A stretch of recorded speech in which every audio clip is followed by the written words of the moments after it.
Drug దాని ప్రభావం సమాజం పైన, ప్రధానంగా యూత్ పైన, కుటుంబాలపైన ఎట్లా ఉంది అనే దానిపైన మనం చర్చ చేస్తున్నాం.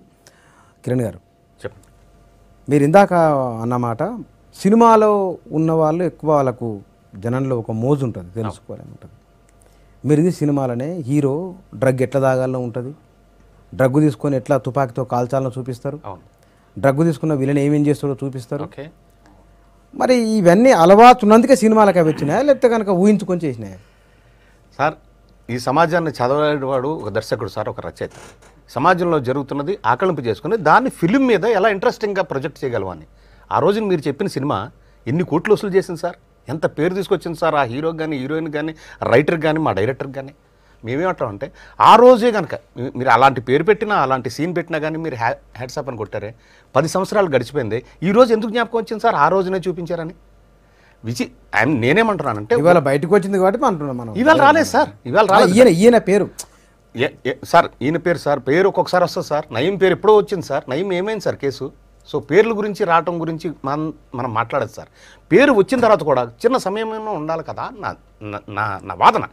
పేరు వచ్చిన వెంటనే వాడు దోష అయిపోతాడు. నిజంగా సార్ ఒక మాట చెప్పండి, మీరు సినిమాల చాలా ఏళ్ళ నుంచి ఉన్నారు కదా, ఈ డ్రగ్స్ వీటితో సినిమా వాళ్ళకి ఎంతమందికి ఉండొచ్చు అలవాటు అందాదా? ఎంతమందికి ఉండొచ్చు ఇప్పుడు నకుని చెప్తాడు సార్, సబర్వాల్ చెప్తాడు కదా. ఇప్పుడు మనం ఇంతవరకు ఆరోపణలు మాత్రమే చేశాము, విచారణ జరుగుతూ ఉంది. అందులో సినిమా వాళ్ళు క్రౌడ్ పుల్లర్స్ కాబట్టి వాళ్ళని తీసుకొచ్చినప్పుడు అన్ని కెమెరాలు వచ్చాయి, అన్ని గంటల సేపు మనం మాట్లాడతాం. అసలు వ్యవస్థలోనే ఇలాగా వెళ్ళిపోతున్నప్పుడు దీన్ని ఎలా అరికడదాము, దాని గురించి చర్చిస్తే ఎక్కువ బాగుంటుంది. ఎట్లా అరికడితే బాగుంటుంది చెప్పండి. మీరు చెప్పండి సార్. మీరు ఒకవేళ కనుక ఏ సినిమా స్టార్తో మనం ప్రచారం చేపిద్దాం జనంలోకి, లేకపోతే కనుక ఎవరు ఎట్ట చెప్తే జనం మారుతారు. ఇది కరెక్ట్ సార్. ఏ బొమ్మ పెడితే ఎవరి పేరు చెప్తే మాట వింటారో జనం, వాళ్ళందరితో చెప్పిద్దాం సార్. నేను వస్తాను మీకు కూడా, ప్రతి సినిమా ఆర్టిస్ట్ దగ్గరికి వస్తా, ప్రతి హీరో దగ్గరికి వెళ్దాం, ప్రతి డైరెక్టర్ దగ్గరికి వెళ్దాం, ఎలా వాడకూడదో చెప్దాం. అప్పుడు నమ్ముతారా మరి సినిమా ఇండస్ట్రీ చాలా మంచిదని? నేనేమంటున్నానంటే సినిమా ఇండస్ట్రీలో కూడా చెడు ఉండొచ్చు, కానీ దానికి మాత్రమే పరిమితం చేసి మనం ఫోకస్లో పెట్టద్దు అనేది మాత్రం కానీ ఈ 4-5 రోజుల నుంచి బాగా వస్తుంది కదా. అవును, ఆయన డ్రగ్ బాగా వస్తుంది, బాధగా కూడా వస్తుంది. అవునవును, ఎందుకంటే మనకు అభిమాన దర్శకుడు, అభిమాన హీరోనో హీరోయినో పోయిందంటే ప్రేక్షకులు బాధపడతారు. అవును సార్. మీడియాలో ఉన్నంత అభిమానులు కాదా అయింది? అవును సార్, అందరూ అభిమానులే దాంట్లో వాళ్ళు. కానీ స్వచ్ఛ భారత్కు పొరకాటలు తీసుకుని రోడ్డు మీదకి వచ్చినట్లే దీనికి ఎందుకు వస్తలేరు? ఎవరు ఏమంటలేరు, కుయ్యమంటలేరు, కాయమంటలేరు.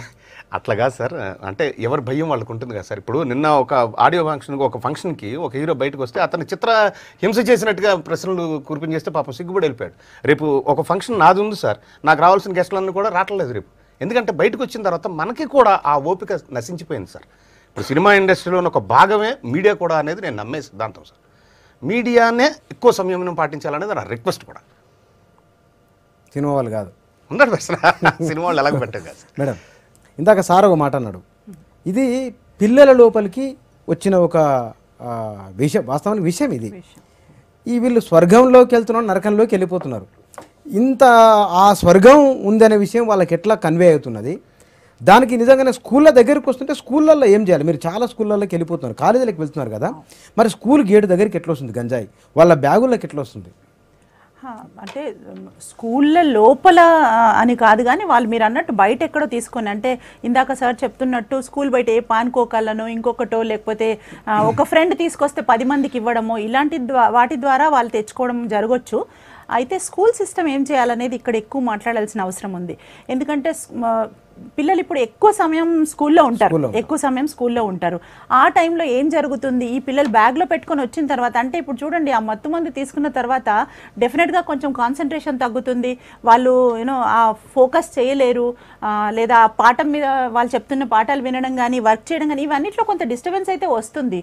నేనేమంటానంటే స్కూల్లో there should be a system, separate system. వీళ్ళేమంటున్నారు ఫిజిక్స్, కెమిస్ట్రీ, మ్యాథ్స్ ఇవన్నీ చెప్పడము, తెలుగు చెప్పడం, ఇది కాదు స్కూల్లో జరగాల్సింది. దానికి ఒక సైడ్గా ఇంకొక సిస్టమ్ అనేది ఉండాలి. దాన్ని నేను కౌన్సిలింగ్ సిస్టమ్ అంటాను.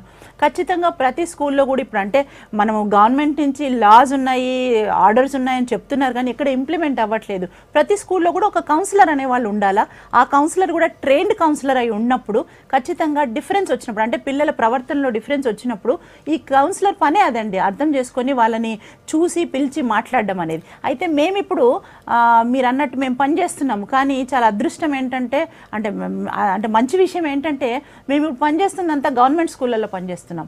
మేము ఇప్పుడు 150 గురుకులాల్లో పనిచేస్తున్నాము, ట్రైబల్ వెల్ఫేర్, సోషల్ వెల్ఫేర్లో పనిచేస్తున్నాము. అక్కడ కౌన్సిలర్ని పెట్టారు, అక్కడ నిజంగా అమాంటరీ జరుగుతుంది. కానీ ప్రైవేట్ స్కూల్లో అది లేదు. కార్పొరేట్ స్కూల్, ప్రైవేట్ స్కూల్ 100% లేదు. కార్పొరేట్ స్కూల్స్ మేము అప్రోచ్ అయినప్పుడు ఆన్సర్ ఏంటంటే, పేర్లు చెప్పను కానీ ఆన్సర్ ఏంటంటే, మాకు చాలా టైట్ స్కెడ్యూల్ ఉంటుందమ్మా, వీటన్నిటికీ టైం ఉండదు, టైట్ స్కెడ్యూల్ ఉంటుంది, టైం ఉండదు అని చెప్పారు. నేనేమంటానంటే చదువుతో పాటు సంస్కారం యాడ్ అవ్వాల్సిన అవసరం ఉంది. ఒకసారి ఈ సంస్కారం మీరు అన్నారు అవైలబిలిటీ ఎక్కువ ఉంది, ఇవన్నీ తీసుకుంటున్నారు, ఇవన్నీ ఎంత చెప్పినా నేను అంటాను, మన బంగారం మంచిదైతే, మన పిల్లవాడు మంచివాడైతే వాళ్ళలో ఆ తీసుకోవద్దనే ఒక సెల్ఫ్ కంట్రోల్ మనం పెట్టగలిగితే ఏది ముందుకు వచ్చినా తీసుకో. కానీ అమ్మాయిల్లో అబ్బాయిల్లో వాళ్ళ ప్రవర్తనల తేడా ఎట్లా గుర్తించాలి? ఈ ఎదిగిన పిల్లలు, ఇంటర్మీడియట్ డిగ్రీ అంటే ఎదిగిన పిల్లలే ఉంటారు. సహజంగా కోపం అబ్బాయిలకు వస్తుంది, అమ్మాయిలకు వస్తుంది. ఈ అమ్మాయిల్లో అబ్బాయిల్లో ఏమైనా తేడా ఉంటే కనుక దాన్ని ఎట్లా గుర్తించాలి? అమ్మాయిల్లో ముఖ్యంగా ఏంటంటే, ఇప్పుడు అబ్బాయిలో అంటే జనరల్గా టెండెన్సీ ఏంటంటే, అబ్బాయిలో కొంచెం తీవ్రంగా ఎమోషన్స్, బయటికి కనిపించే ఎమోషన్స్ ఎక్కువ కనిపిస్తూ ఉంటాయి. వాళ్ళు కొంచెం ఓవర్ట్గా బిహేవ్ చేయడం ఇలాంటివి ఎక్కువ కనిపిస్తాయి అబ్బాయిలు. మా కౌన్సిలింగ్ వచ్చినప్పుడు అమ్మాయిలు ఏంటంటే కొంచెం విడ్రావల్ అయిపోవడము, లేకపోతే కామ్ అయిపోవడము, వాళ్ళకు వాళ్ళే ఉండడము, ఇవి ఎక్కువగా. ఆ డిఫరెన్స్ అనేది ఖచ్చితంగా జెండర్ డిఫరెన్స్ ఉంటుంది. డ్రగ్స్ తీసుకుంటే ఎట్లా ఉంటుంది, ప్రధానంగా యూత్ పైన దీని ప్రభావం ఏమిటి అనే దానిపైన మనం చర్చ చేస్తున్నాం. రెడ్డన్న గారు, డ్రగ్స్ అనేది కాలేజీల నుంచి స్కూళ్ళ వరకు వెళ్ళిపోయిందని అంటున్నాం. ఇన్ని వ్యవస్థలు పనిచేస్తాయి పోలీస్ డిపార్ట్మెంట్లో, ఇంతమంది ఉంటారు కదా. ఒక పాన్ షాప్ దగ్గర, ఇందాక మీరు అన్నారు పాన్ షాప్ అని అన్నారు, పాన్ షాపో ఫుట్పాతో ఉంటుంది, వాళ్ళకు సిగ్నల్స్ కూడా ఉంటాయట. మరి గుర్తించలేకపోతున్నారా? ఒకటి, దీనికి డ్రగ్ అనేది స్కూళ్ళలోకి కాలేజీలకి ఎట్లా ప్రథమంగా ప్రాకిందంటే, నేను ఒక 5-6 మంది పిల్లల్ని ఎగ్జామిన్ చేసిన తర్వాత చెప్తున్నా. ఒక కాలనీలో ఒక 10th క్లాస్ అబ్బాయి ఉంటాడు, వాడికేమో దోస్తు ఇంజనీరింగ్ 2nd ఇయర్ ఓల్డ్, వీళ్ళు ఆదివారం పూట ఆడడానికి, క్రికెట్ ఆడడానికి మైదానంలోకి వెళ్తారు. వాడు 6లో 3లో 4లో ఏదో కొడతాడు, అన్న భలే కొట్టినావు, ఏమి నీ ప్రెషర్ అంటాడు.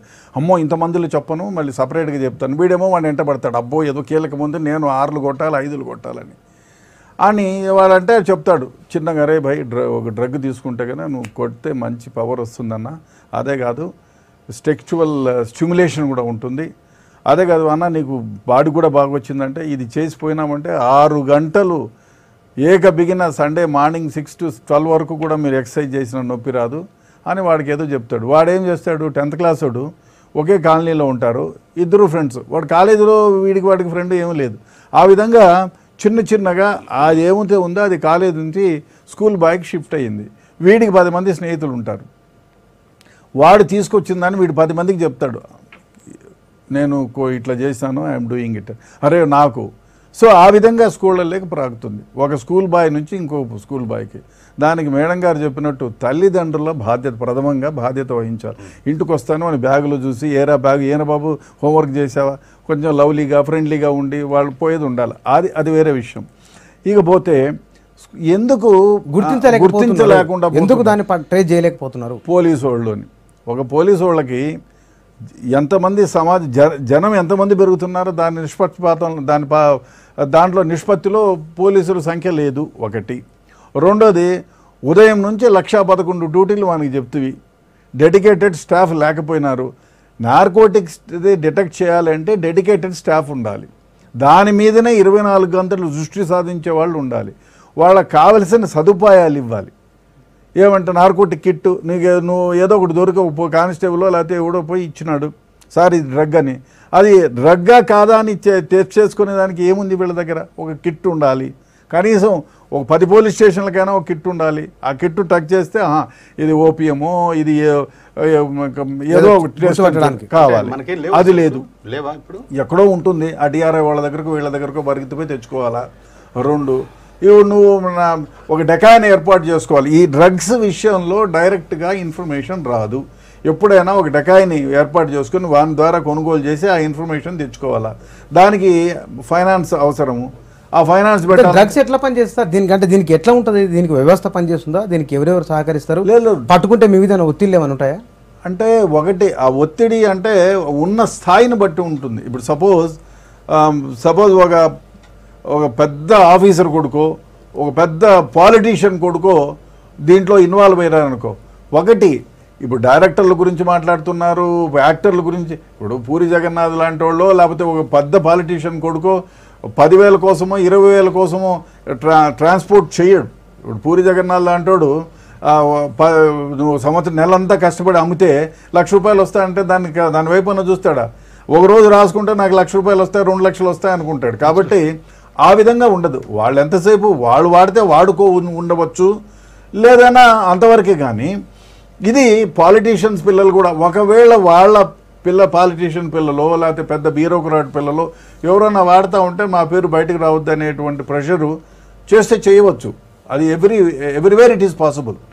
ఆ ప్రెషర్ ఉంటుందా అంటే ఆ వ్యక్తి పైన ఆధారపడి ఉంటుంది. ఇన్వాల్వ్ అయిన వ్యక్తిని గురించి, ఇన్వాల్వ్ అయిన వ్యక్తి యొక్క పర్సనల్ ప్రతిష్ట పైన ఆధారపడి ఉంటుంది.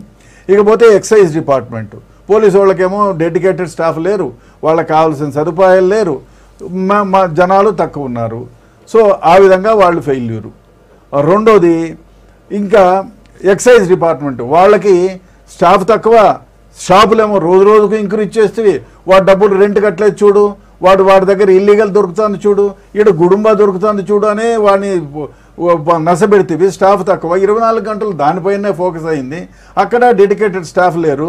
పైగా ఎక్సైజ్ డిపార్ట్మెంట్ వాళ్ళకి కానీ పోలీసు వాళ్ళకి కానీ అదమా ఇట్లాంటి కేసులు ఏదైనా పట్టుకుంటే వాళ్ళకి దీని ఇన్వెస్టిగేషన్ ప్రాసెస్ లేదు. మామూలుగా కేసులు ఐపీసీ కేసులు ఎట్లయితే డీల్ చేస్తారో అట్లే చేస్తారు. దీని నార్కోటిక్ యాక్ట్లో ఏమిటంటే దేర్ ఆర్ సర్టన్ ప్రొవిజన్స్. ఆ ప్రొవిజన్స్ మ్యాండేటరీ ప్రొవిజన్స్ అంటారు. దాని ప్రకారం కేసు పెడితేనే నిలబడుతుంది. ఒకవేళ అదమా వీళ్ళు ఏమి లేకుండా పట్టుకొని అది చేసి హాల్ చేసి పట్టుకొని కోర్టులో పెట్టినా అది కొట్టేస్తారు. ఇప్పుడు ఉదాహరణకు సార్ ఇది ఇప్పుడు జరుగుతున్నదే చూద్దాం మనం. ఆ వెంట్రుకలో గోరులో ఇవి తీసుకొని పోయిన పరిశోధన చేస్తామని చెప్తున్నారు. డ్రగ్స్ తింటే గనక ఎంత తీవ్రత ఎట్లుంటుంది శిక్ష? అది అమ్మితే ఎంత, తయారు చేస్తే ఎంత? ఇప్పుడు మీరు తింటున్నారో నేను తింటున్నాను అనుకోండి, నన్ను పట్టుకుంటారు పోలీసు వాళ్ళు. నా దగ్గర ఇప్పుడు ఏం లేదు, నేను నెల క్రితమో 2 నెలల క్రితమో తినేవాడిని. ఏం చేస్తారు? బాబు నువ్వు ఇప్పుడు మానేసాను, నేను లేదు అంటే రిహాబిలిటేషన్ సెంటర్కి పంపిస్తారు. ఆ ఇమ్యూనిటీ ఉంది సెక్షన్ 64 ప్రకారం. ఒకవేళ వాడి మానేసినాడు అనుకో, ఆయన్ని ఏం చేసేదానికి లేదు. ఆయన వేరే వాళ్ళకి అమ్మాడు అనుకో, అది పైన కేసు పెడతారు.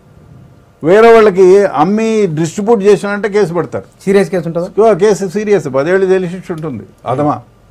కానీ ఆయన వాడినాన్ని నేను మానేశానంటే గోళ్లలో రక్తంలో మీరు ఎటువంటి నార్కోటిక్ డ్రగ్ తీసుకున్నా మ్యాక్సిమం 4 days ఉంటుంది, అంతకు మించి ఉండదు. ఇంకా ఎక్కువ రోజు పొద్దున్న నుంచి సాయంత్రం వరకు అదే అంటే 5 రోజులు ఉంటుంది, అంతకు మించి ఉండదు గోళ్లలో ఉంటే. అందుకే ఫారిన్ కంట్రీలో ఒక లేడీ యాక్ట్రెస్ ఆమెను అరెస్ట్ చేస్తారని వదంతులు పరుస్తా గుండు కొట్టుకొని వచ్చేసింది పొద్దున్నే. ఓ 3 రోజులు ఇప్పుడు ప్రతిరోజు ఎంతో మిల్లీమీటర్లో పెరుగుతుంది. బ్రిట్నీ స్పియర్స్ సింగర్ ఆమె గుండు కొట్టుకొని వచ్చి రోజు షేవ్ చేసుకుంటుంది. ఏం పీకుతారు? 3 రోజులు వాడలేదనుకో, నువ్వు శాంపిల్స్ కలెక్ట్ చేసినా ఏం చేయలేవు. గోర్లు కూడా కట్ చేసుకొని నీట్గా ఉంటుంది. కాబట్టి దానికి మళ్ళీ ఇంకో విషయం ఏమిటంటే ఈ మధ్యకాలంలో విన్నది నేను, దీనికి కూడా సపోజ్ స్టాప్ చేసి వీరిని అరెస్ట్ చేసినా యాంటీడౌట్ కూడా పెట్టచ్చు. ఇంత చేసినా 97 to 98% మీకు లభ్యమవుతాయి. దీంట్లో 2-3% ఫాల్స్ రిజల్ట్స్ కూడా రావచ్చు. అదొకటి మినాయింపు కాదు. ఈ చర్చ ద్వారా మనం ఇంకా మార్గాలు చెప్తున్నట్టుంది నాకు నా ఉద్దేశం. పరిష్కారానికి వస్తాం. పరిష్కారానికి కాదంబరి గారు మీరు కూడా చెప్తారు పరిష్కారం గురించి. మేడం గీత గారు, పిల్లలకు లేకపోతే కనుక పెద్దవాళ్లకు ఆ పరిస్థితులు ఏమన్నా కానీ అవసరమో అనివార్యతను దుఃఖమో బాధనో ఏమన్నా కానీ దానికి వాళ్ళు ఒకవేళ అడిక్ట్ అయితే కనుక దాని నుంచి వాళ్ళని ఎట్లా దూరం చేయాలి? ఇది మీకు తెలిసి మీ దగ్గరికి వచ్చి చూసిన కుటుంబాల్లో జరిగిన విధ్వంసం ఎట్లా అట్లాంటిది ఏమన్నా ఉందా? ఉదాహరణ చెప్పండి. కేసెస్ చూస్తూ ఉన్నాయండి. అంటే ఒక మంచి అంటే ప్రీమియర్ ఇన్స్టిట్యూట్లో చదివిన పిల్లోడు కూడా చదువుకు దూరం అయిపోయి పూర్తిగా అంటే ఆ సీట్ కూడా కోల్పోయి మళ్ళీ మామూలుగా చదువుకుంటూ డిస్టెన్స్లో చదవాల్సిన పరిస్థితి ట్రీట్మెంట్ తర్వాత. అయితే అలా అయిన కేసు గురించి మనం వివరించడం కన్నా మీరు అన్నట్టు మరి ఏం చేయొచ్చు అనే విషయం మనం ఇంకా 2 మాట్లాడొచ్చేమో. అయితే దీంట్లో లెవెల్స్ ఉంటాయి. మీరు అన్నట్టు కొంతమంది ఏమో జస్ట్ అప్పుడప్పుడే వాడుతున్న పిల్లలు ఉంటారు. కొంతమంది రెగ్యులర్గా అబ్యూస్ చేస్తారు, అంటే టూ మచ్ ఆఫ్ యూసేజ్లోకి వెళ్ళడము. ఇంకా లాస్ట్ స్టేజ్లో అడిక్షన్ లెవెల్కి వెళ్ళిన పిల్లలు డిఫరెంట్గా ఉంటారు. అయితే ఈ అడిక్షన్ లెవెల్కి వెళ్ళినప్పుడు మాత్రం ఖచ్చితంగా మనం మెడికేషన్ అనేది ఇవ్వాలి. దానికి సైకియాట్రిస్ట్ని కలవాలి. మెడికేషన్తో వాళ్ళు మెడికేషన్ థెరపీ 2 చేయాల్సిన అవసరం ఉంటుంది. అది అక్కడికి. కానీ కొంత నెక్స్ట్ లెవెల్లో ఉన్న వాళ్ళకి మాత్రం ఖచ్చితంగా మనము కౌన్సిలింగ్ ద్వారా వాళ్ళకి హెల్ప్ చేయొచ్చు. అయితే ఏం చేస్తాం కౌన్సిలింగ్ అంటే ఇప్పుడు అందరూ మాట్లాడతారు కదా, మామూలుగా అమ్మ నాన్న చెప్తారు, టీచర్స్ చెప్తారు. ఇక్కడ ఏంటంటే ఇంకా కొంచెం అంటే మేము కొన్ని థెరపీస్ అంటే ఒకటి ఉద్దేశం చూడండి, వాళ్ళకి చాలా డిజైర్ ఉంటుంది, ఒకసారి అలవాటు అయిపోయిన తర్వాత తినాలనే కోరిక చాలా బలంగా ఉంటుంది. సో దాన్ని ఏమంటారంటే డిజైర్ని డిలే చేయడానికి మేము కొన్ని సిబిటి టెక్నిక్స్ అనేవి ఇస్తాం. అంటే వాళ్ళ యొక్క ఆలోచన ఎట్లా తినాలి అని కోరిక వచ్చినప్పుడు దాన్ని ఎలా డిలే చేయొచ్చు, దాని నుంచి ఎలా వాళ్ళ ఆలోచన ఎలా డైవర్ట్ చేసి వాళ్ళకు వాళ్ళే చేసుకోవడం అనేది ఆలోచనలు మార్చడం అంటారు. అలాంటి టెక్నిక్స్ వాళ్ళకి ఇస్తాము, హెల్ప్ చేస్తాము. రెండవది ఇక్కడ మీరు ఇందాక అన్నారు అది తీసుకుంటే సార్ కూడా అన్నారు చాలా ఎగ్జైటెడ్ స్టేట్కి వెళ్తారు అని అన్నారు. అంటే ఆ ఎగ్జైటెడ్ స్టేట్ వెళ్ళినప్పుడు వాళ్ళకు హ్యాపీనెస్ ఏదో వస్తుంది వాళ్ళకి, దానికి రీప్లేస్గా ఆర్ఈబీటీ అంటాము. ఆర్ఈబీటీ ఏంటంటే వాళ్ళ యొక్క ఎమోషన్కి రీప్లేస్, అలాంటి సంతోషాన్ని అలాంటి ఫీలింగ్ని ఇంకో రిలాక్సేషన్లో వాళ్ళకి చూపిస్తాం. దానికి చాలా మంచి టెక్నిక్స్ ఉన్నాయి మన దగ్గర. గైడెడ్ ఇమేజరీ అనే ఒక టెక్నిక్ ఉంది. అంటే దీంట్లో ఎలాగైతే ఈ హాల్యూసినేట్ స్టేట్కి వెళ్ళిపోతారో, ఈ గైడెడ్ ఇమేజరీ అనే ఒక థెరపీలో మనం వాళ్ళని ఇంట్లో కూర్చోబెట్టి అంటే అక్కడికక్కడ వింటూ కూడా వాళ్ళని అలా ఎలా వెళ్ళొచ్చు అనేది కూడా మనం చెప్పొచ్చు. అంటే ఎమోషన్స్ని మనం కానీ మన దగ్గర చాలా మంది ప్రేక్షకులు చూస్తున్నారు ఇప్పుడు. మీ దగ్గరికి వచ్చిన ఎవరన్నా అడిక్ట్ అయిన వాళ్ళు వస్తే కనుక వాళ్ళ అమ్మను, వాళ్ళ నాన్నను, వాళ్ళ అక్కను, వాళ్ళ తమ్ముడు, వాళ్ళ చెల్లెను, వాళ్ళ కుటుంబము సమాజం దృష్టిలా వాళ్ళు ఎట్లా పతనమైపోయింది, వాళ్ళు లేకపోతే కనుక ఆ ఇల్లు ఆ కుటుంబం ఎట్లా నాశనం అయిపోయింది, ఆ ఉదాహరణ ఏదైనా ఉంటే కనుక వాళ్ళ పేరు చెప్పొద్దు మీరు, ఏదో మీరు ఒక చెప్పండి, ఎందుకంటే చాలా మంది చూస్తున్నారు. మీరు అన్నట్టు ఒక టిపికల్ కేసు ఉంది మీరు అన్నట్టు. అయితే ఆయన వాడింది పెద్ద కాస్ట్లీ ఇదైతే కాదు, మత్తు మంది, అది చాలా విరివిగా దొరికేది అనమాట. అంటే సార్ అంటే ఎక్కడో కొనుక్కోవాల్సిన అవసరం లేదు, లోకల్లో దొరికిన వస్తువును కూడా ఆయన వాడుకున్న తర్వాత అది అలవాటు పడి ఆయన రోడ్డు మీద పడి, అంటే అది తీసుకున్న తర్వాత ఆ మత్తులో ఎక్కడికో వెళ్ళిపోయి బండి ఎక్కడో ఆపేసి పడిపోయి అక్కడ ఉండి, అక్కడి నుంచి ఎవరో ఫోన్ చేస్తే పాపం వాళ్ళ అబ్బాయిని అలా తీసుకొని ఇంటికి వచ్చి, అంటే ఏదో కార్డు ఏదో దొరుకుతుంది, ఫోన్ చేస్తే అమ్మ నాన్న వెళ్ళేవాళ్ళు. అలా ఒక 6 నెలలు, ఇంచుమించు 6 నెలలుగా వాడు ఎక్కడో దొరకడము, ఇంటికి తీసుకురావడము, ఆ పిల్లోని మళ్ళీ మా దగ్గరికి తీసుకురావడము, ఎంతో కొంత చెప్పడము. అయితే వాళ్ళు ఎంతవరకు వచ్చిందంటే ఆ అమ్మ నాన్న కూడా ఆరోగ్యం క్షీణించింది. అంటే ఈ అబ్బాయి విషయం ఇంకా ఆలోచించి, ఆయన చాలా మంచి పదవిలో ఉండేవాడు, అంటే good position in the government only, అంటే మంచి ఇదిలో ఉండే. సో ఆయన కూడా అంటే కంప్లీట్గా కొంత లీవ్ పెట్టేసి ఇంకా ఈ పిల్లగాడిని బాగు చేసుకోవడం కోసమే ఉద్యోగం నుంచి దూరం అవడం కొన్ని రోజులు. అమ్మ అయితే పూర్తిగా చాలా డిప్రెస్ అయిపోయింది ఆ మదర్ అనేది. అయితే ఆమెకు ఒక అబ్బాయికి చెల్లెలు కూడా ఉండాలా. అయితే ఆ కాలేజ్లో కావచ్చు వెళ్ళినప్పుడు మీ తమ్ముడు ఇట్లా, మీ అన్న ఇట్లా, అంటే చాలా ఓపెన్ అయిపోయింది, అదంతా తెలిసిపోయింది వాడు, ఎందుకంటే ఎక్కడో పడిపోతే తీసుకురావడం. దాని గురించి ఇంకో విషయం చెప్తాను. ఒక అతను అడిక్ట్ అయ్యారు, తల్లిదండ్రులకు తెలుసు. 6 నెలల క్రితం తండ్రికి తెలిసింది. తండ్రికి తెలిస్తే అతన్ని డాక్టర్ దగ్గర తీసుకెళ్ళాలా, రిహాబిలిటేషన్ సెంటర్కి తీసుకెళ్ళాలా, ఎవరి దగ్గరికి తీసుకెళ్లకుండా వాడి ఇంట్లో కూర్చోబెట్టి కొట్టడం, తిట్టడం, భయపెట్టడం, ఇదే చేశారు. అన్నట్టు ఇప్పుడు నేను చెప్పిన కేసు డిఫరెంట్ సార్. ఇది అలాంటి పేరెంట్స్ కూడా ఉంటారు. మీరు ఇది రియాక్ట్ అయిపోయిన కేసు సార్. మీరు చెప్పింది రియాక్ట్ అయిపోవడం అంటే వాళ్ళు ఇంకా పరువు అనమాట, ఇంత చేసావని చెప్పేసి కొట్టడము, మా పరువు పోయింది నీ వల్ల అయింది అని చెప్పేసి ఆయనకి అది చాలా డిస్ట్రక్టివ్ వే ఆఫ్ ట్రీట్మెంట్. ఇప్పుడు ఆ అబ్బాయి మీరు అన్నట్టు అక్కకి చెల్లెకి కూడా చాలా ఒక సోషల్ ఇదిలో సొసైటీలో, ఫ్రెండ్స్లో, వాళ్ళలో ఇంకేంటంటే ప్రతిసారి వాడు కింద పడిపోవడము, ఏ పోలీసులకో ఎవరికో ట్రాఫిక్ పోలీస్కి దొరకడము, వాళ్ళు తీసుకొని ఇంటికి తీసుకురావడము, ఆ చుట్టుపక్కల అంతా కూడా చాలా ఇమేజ్ అంటే ఒక రకమైన హేవ భావం అనమాట, మీ అబ్బాయి అలానా, మీ అబ్బాయి. సో ఇవన్నీ కూడా జరిగినాయి. కానీ ఒకటి గుడ్ న్యూస్ అంటే మంచి విషయం ఏంటంటే ఇందులో అందరు చూసే వాళ్ళు అర్థం చేసుకోవాలా, అలాంటి పిల్లోడిని చాలా చక్కగా, అంటే there are good procedures to help these people. అక్కడి నుంచి వాళ్ళని బయటికి తీసుకురావడానికి చాలా మంచి హెల్పింగ్ ప్రాసెస్ ఉంది. దానికి మేము హెల్ప్ చేశాము. 6 నెలలకి, అంటే 6 నెలలు ప్రాసెస్ పట్టిన 9 నెలలు, ఇంచుమించు 9 నెలల తర్వాత ఆ అబ్బాయి మళ్ళీ దాని నుంచి దూరంగా ఉండడము, ఆల్టర్నేటివ్ హ్యాబిట్స్ అనే వాడికి డెవలప్ చేయడం జరిగింది, హాబీస్ డెవలప్ చేసాము. వాడు he was able to come back, set అయ్యాడు. 9 నెలలకి తీసుకురావచ్చు. అంటే పేరెంట్స్ తెలిసిన తర్వాత అబ్బాయిని ప్రెషర్ చేస్తడం, భయపెట్టడం, ఒంటరిగా రూమ్లో వేసేయడం, ఆ టైంకి అన్నం పెట్టి లాక్ చేయడం, ఇది చేసిన తర్వాత నాకు తెలిస్తే నా దగ్గర సార్ ఇట్లుంది మా వారు మారడం లేదంటే తప్పయ్యా మీరు చేసింది, ఇది ఒక వ్యాధి. ఎవరైతే కరెక్ట్గా దీనికి ట్రీట్మెంట్ ఇస్తారో వాళ్ళ దగ్గరికి, సార్ మా పరువు పోతుంది, వాళ్ళ చెల్లికి పెళ్లి కావాలి, ఇది తెలిస్తే మా కుటుంబం తల ఎక్కడ పెట్టుకోవాలి ముందు లేకపోతే వాడు ఏదో ఊరేసుకొని చచ్చిపోతాడు ఆ రూమ్ లో, తప్పది మీరు చేసింది అంతే కదా, పక్కన ఏమైనా చేయొచ్చు, వాడేమైనా చేసుకోవచ్చు. అదే కాకుండా ఇంకో మాట చెప్పాను, ఆయన అంటాడు నేను డాక్టర్ని ఇంటికి పిలిపించి ఇంట్లో ట్రీట్మెంట్ ఇప్పించు అంటాడు, మా పరువు పోతుంది హాస్పిటల్కి. తప్పయ్యా నువ్వు చేసేది. ఏమైతే ఏమైంది, ఏదో అనారోగ్యంతో డాక్టర్ దగ్గరికి వెళ్ళారని చెప్తే ఎన్నో 1,11 సమాధానాలు చెప్పుకోవచ్చు. అంతేగాని పిల్లోడిని ఈ విధంగా ఇంట్లో పెట్టేసి నువ్వు టార్చర్ చేయడం మహా తప్పది అని చెప్పి ఆయన హాస్పిటల్లో జాయిన్ చేసి ఆయన దగ్గర నుంచి సమాచారాన్ని సేకరించు అంటే మీరే మాట్లాడండి సార్ అని. ఆ అబ్బాయిని అడిగాను, ఎవరో బాబు ఎవరెవరు తీసుకుంటారు నీతో పాటు అంటే పెద్ద చాంతాడంత లిస్ట్ ఇచ్చాడు.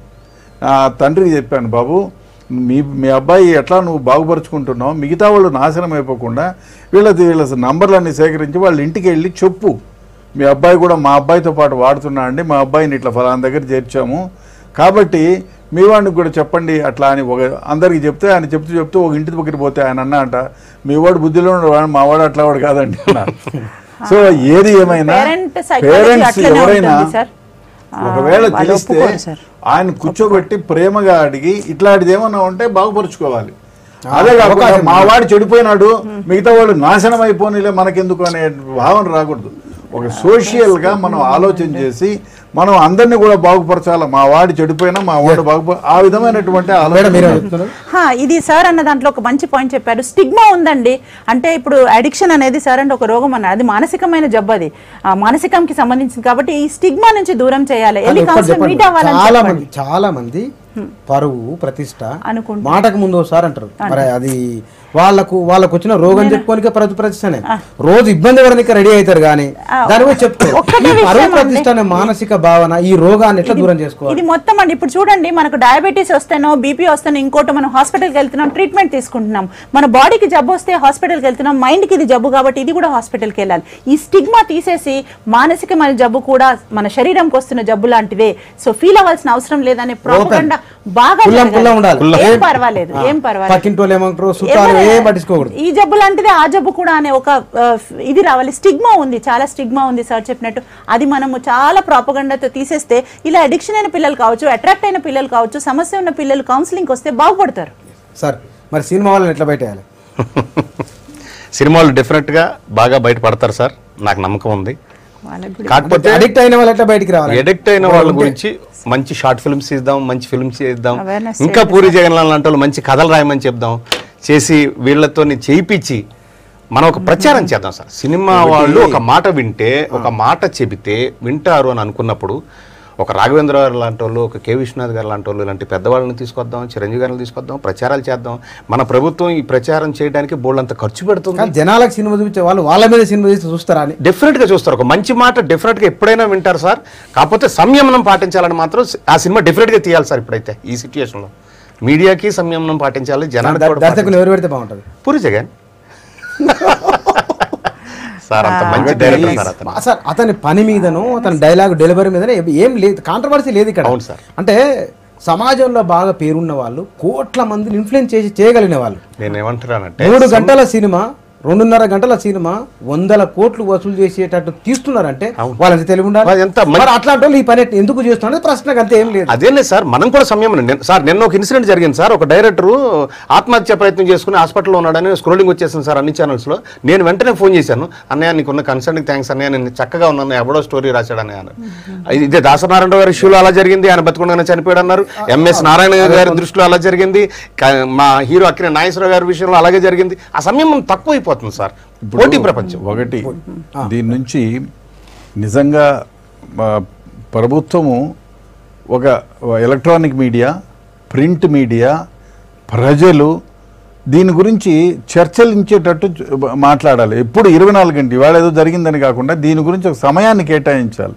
సినిమా వాళ్ళు కూడా ఒక సినిమాకు ముందు వెనకలో ఒక అడ్వర్టైజ్మెంట్ ఫ్రీగా వేసేటట్టు అన్ని థియేటర్లలో, అన్ని టీవీ ఛానల్స్లో దీని గురించి డిస్కషన్ ఉండాలి. ఎయిడ్స్ గురించి డిస్కషన్ వచ్చింది కదా, ఎందుకు తగ్గిపోవడానికి కారణం? ఆంధ్రప్రదేశ్ ఉమ్మడి ఆంధ్రప్రదేశంగా ఉండేది రెండో రాష్ట్రంగా ఇండియాలో ఉండేది ఎక్కడో 23వ స్థానానికి పడిపోయిందంటే కారణం ఏమిటి? దీని గురించినటువంటి చర్చ అన్ని లెవెల్స్లో ఉంది, ఇంట్లో బయట ఎక్కడ చూసినా కూడా. సో ఆ విధంగా చర్చను ప్రారంభించండి. ఎలక్ట్రానిక్ మీడియా, ప్రింట్ మీడియా, ప్రభుత్వాలు కూడా దేనికో ఇంకో దానికో వాళ్ళు ఇచ్చే సబ్సిడీ బియ్యమో ఇంకో దానికో గురించి కాకుండా ఇట్లాంటి బ్యాడ్ ఈవిల్స్ గురించి ప్రచారం చేయండి. అదే కాకుండా మీడియా వాళ్ళు కూడా దీని గురించి రోజు ఒక డిస్కషన్ పెట్టండి. సినిమా వాళ్ళు కూడా ఒక సినిమాకు ముందు వెనకాల ఒక చిన్న ఇది లేదు, ఏడో ఒక సినిమాలో ఒక చిన్న క్యారెక్టర్ పెట్టండి. ఈ విధంగా చేసి స్కూళ్ళల్లో మేడం గారు చెప్పినట్టు స్కూళ్ళల్లో ఎవరైనా మాట్లాడేవాళ్ళు దీని గురించి పెద్ద కౌన్సిలింగ్ వాళ్ళే అవసరం లేదండి. దీని గురించి తెలిసిన వాళ్ళు, దీని గురించి తెలిసి ఒక 4 కాలేజీ వాళ్ళని పిలిచి దీనివల్ల దుష్ఫలితాలు ఇవి బాబు, నేను ఇక్కడ పనిచేశాను, నాకు తెలుసు, ఈ విధంగా జైలు శిక్ష వస్తుంది, ఈ విధంగా నాశనం అయిపోతారు, దీని గురించి దూరంగా ఉండండి అని 10 మందికి చెప్పగలిగితే చాలు. స్కూళ్ళల్లో చేయండి. స్కూళ్ళల్లో ముఖ్యంగా మారల్స్ గురించి చెప్పడంలా, క్యారెక్టర్ని ఎట్లా బిల్డప్ చేసుకోవాలో చెప్పడంలా, మార్కులు ఎట్లా దొడ్డిదారులు సంపాదించాలని చెప్తున్నారు. కానీ దీని గురించి ఎందుకు డిస్కషన్ రాదు? దీని గురించి ఒక క్లాస్ పీరియడ్ పోనివ్వండి. ఇవన్నీ పోసి యూత్ని మీకు ఎక్కడైనా ఇది ఇట్లా దాంట్లో నుంచి ఫ్రస్ట్రేషన్ నుంచి బయటికి రావాలంటే ఏదైనా ప్రెషర్ ఉండాలి. ఏమి ఒక దగ్గర గ్రౌండ్ లేకపోయింది, వాడు 4 స్కూళ్ళలో 4 గోడల మధ్య బంధిస్తారు, ఇంటికి వస్తే మళ్ళీ 4 రూముల మధ్య బంధించడం. దీన్ని బయటపడాలంటే ఒక ప్లే గ్రౌండ్ ఉండాలా, వాడిని కంపల్సరీగా ఆడేటట్టు ఉండాలా. ఓ 2 గంటలు ఆడి అలసిపోయి వస్తే సరిపోయింది కదా. అది లేదు. ఇంటికి వస్తేనేమో అమ్మ డ్యూటీకి పోతే నాన్న ఇంట్లో ఉంటాడు, నాన్న ఇంట్లో ఉంటే వాడు టీవీనో. అన్నిటికంటే దరిద్రం అయింది ఇది. ఇది వచ్చిన తర్వాత చెడిపోయినారు యూత్కి. పోలీస్ ఆఫీసర్ గా పిల్లలు సోషల్ మీడియా ఫేస్బుక్ వాట్సాప్ నుంచి దానివల్ల చెడిపోయినారు. ఎట్లా గుర్తుపట్టాలి పిల్లలు? SMS ఎట్లా గుర్తుపట్టాలి? ఒకటి, పిల్లోనితో మాట్లాడు, కూర్చో, ఏం బాబు ఎట్రా, అరే నా ఫోన్ చెడిపోయింది, ఈ ఫోన్ నాన్న ఏమైందిరా, అరే ఏందిరా ఈ సైట్లోకి పోయినావు, తప్పు కదరా, అమ్మో అని కొంచెం దాని గురించి మాట్లాడాలి, డిస్కస్ చేయాలి. అది చేయటంలే గుంజి బాగా వస్తానేమో, అమ్మ ఏరా టిఫిన్ తిన్నావా, ఏరా 4 ఇడ్లీ పెడితే 2 ఇడ్లీ తిన్నావు నాన్న, నేను చేసింది బాగాలేదా అని చిన్నగా మాట్లాడాలి. అన్నీ బ్యాగులో అన్నీ చూడాలి. బంజాయి పొట్లం ఉందా, నార్కోటిక్ డ్రగ్ ఉందా. ఒకవేళ 10 రూపాయలు అడిగాడు, 10,000 ఇచ్చావు, నువ్వు ఇచ్చిన తర్వాత ఏం చేసావు నాన్న, ఎవరెవరికి ఇచ్చావు రాసి పెట్టుకోవాలి నాన్న. మీ నాన్న చూడు ఈ జీతం ఇంత వచ్చింది, ఇవన్నీ రాసి పెట్టుకుంటాడు. అవి ఇట్లా నువ్వు ఎక్స్ట్రా అడిగితే తప్పు నాన్న. ఆ విధంగా ఎక్కడుంది కౌన్సిలింగ్? ఎక్కడుంది? తల్లిదండ్రుల దగ్గర నుంచి కౌన్సిలింగ్ లేదు. అదే కాకుండా ఇంత క్రితం ఎందుకు ఉండేదంటే ఈ కుటుంబంలో 20 మంది ఉండేవాళ్ళు. మా అత్త, మామ, చిన్న, పెద్దనాన్న, అవ్వ, తాత ఉండేవారు, మాట్లాడేవాళ్ళు. సార్ డిస్కషన్లో పాల్గొన్న రెడ్డి గారు, కిరణ్ గారు, గీత గారు, థ్యాంక్ యూ అండి. సరిగ్గా ఈ డిస్కషన్ ప్రారంభానికి 1 గంట ముందు 83 సంవత్సరాలు ఒక పెద్ద మనిషిని కలిసి వచ్చిన నేను. వాళ్ళ అబ్బాయి 1970-73 మధ్యలో ఆయన డ్రగ్కు అడిక్ట్ అయ్యాడు, ఇక్కడే హైదరాబాదులోని. అతను 30 సంవత్సరాల పాటు వాళ్ళ కుటుంబం లక్షల రూపాయలు ఖర్చు పెట్టింది. ఆ పెద్ద ఆయన భార్య గుండెపోటుతో చనిపోయింది. అతనికి 2 సార్లు గుండెపోటు వచ్చింది. అతను సంపాదించిన భార్యాభర్తలు 2 ఉద్యోగస్తులు, ఆస్తులు పోయినాయి, విలువైన జీవితం పోయింది, వాళ్ళ కుటుంబం పోయింది.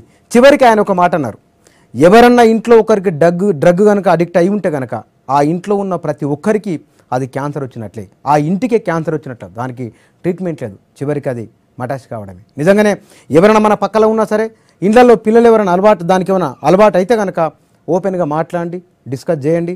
దాని గురించి మాట్లాడితే తప్ప సమస్యకు పరిష్కారం దొరకదు. దీనికి పరిష్కారాన్ని కనుగొనే ప్రయత్నం చేయాలి. Thank you.